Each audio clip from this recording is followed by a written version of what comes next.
வெளிச்சம் இருக்கும் வரைதான் நிழல் நம்மை தொடரும் என்பார்கள். ஆனால் சில நேரங்களில் அந்த நிழலே நம் நிஜ வாழ்க்கையின் வலிகளையும் மறைக்கப்பட்ட கண்ணீர் துளிகளையும் பிரதிபலிக்கும் கண்ணாடியாக மாறிவிடுகிறது. அன்பும் அக்கறையும் நிறைந்திருக்க வேண்டிய பல இல்லங்கள் இன்று மௌனப் போராட்டங்களாலும் தேவையற்ற ஈகோக்களாலும் திசை மாறிப் போகின்றன. அப்படி ஒரு நடுத்தர குடும்பத்தின் நிஜமான பக்கங்களைத்தான் இன்றைக்கு நாம் பார்க்கப் போகிறோம்.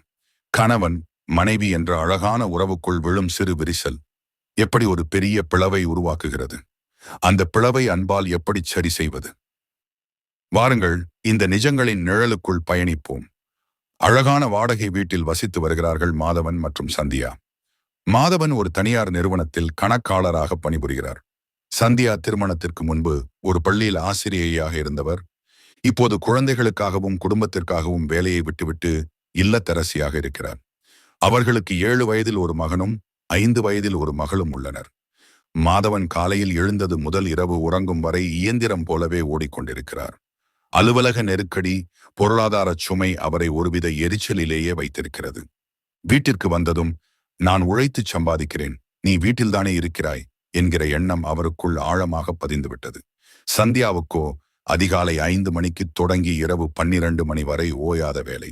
வீட்டை பராமரிப்பது, குழந்தைகளின் கல்வி, சமையல் என பல பொறுப்புகள். ஆனால் அவளது உழைப்பிற்கு ஒரு சிறு அங்கீகாரமோ ஆறுதலான சொல்லோ மாதவனிடமிருந்து கிடைப்பதில்லை.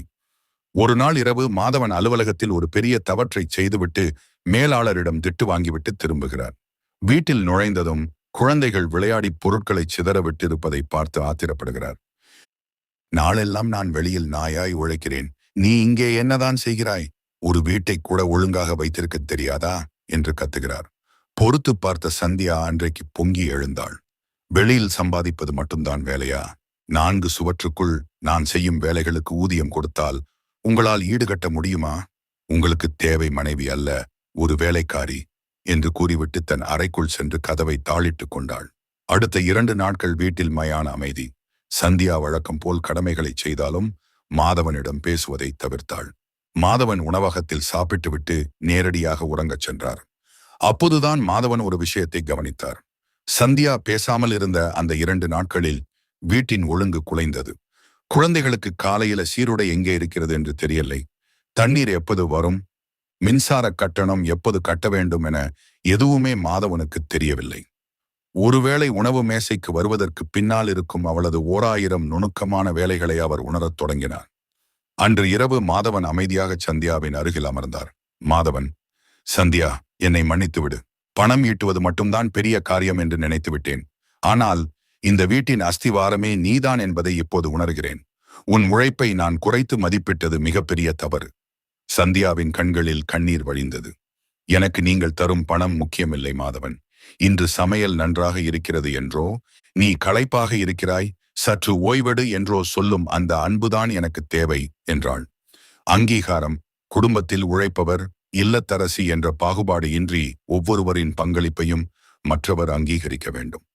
ஒரு சிறிய நன்றி அல்லது பாராட்டு மிகப்பெரிய மனக்காயங்களை ஆற்றும். ஈகோவை தவிர்த்தல், நான் தான் உயர்ந்தவன் என்ற எண்ணம் குடும்ப உறவின் வேரை அறுத்துவிடும். தவறு செய்யும் போது மன்னிப்பு கேட்பது ஒருவரை தாழ்த்தாது, மாறாக உறவை வலுப்படுத்தும். வீட்டு வேலைகள் என்பது பெண்ணுக்குரியது மட்டுமல்ல. கணவன் மனைவி இருவரும் இணைந்து வேலைகளை பகிர்ந்து கொள்ளும் போது அங்கு அன்பு தானாகவே பெருகும்.